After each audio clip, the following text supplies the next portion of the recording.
ஐயோ உண்மையிலே சங்கடம்.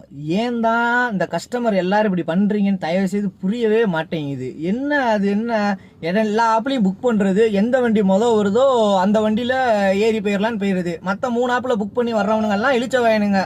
நீங்க வருவீங்க. இப்போ நடந்த சம்பவம், இப்போ ரெண்டு ஆப்லையும் புக் பண்ணிருக்காங்க. ஃபர்ஸ்ட் ரேபிட்டோ, அடுத்து ஊபர்ல புக் பண்றாங்க. ரேபிட்டோல அட்டன் பண்ணி நான் போயிட்டேன்.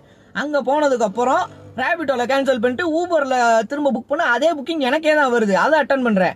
என்ன பண்றாங்க, எதுல காசு அதிகமா இருக்கோ அதை கேன்சல் பண்ணிட்டு காசு கம்மியா இருக்கிற ஆப்ல இது பண்றாங்க.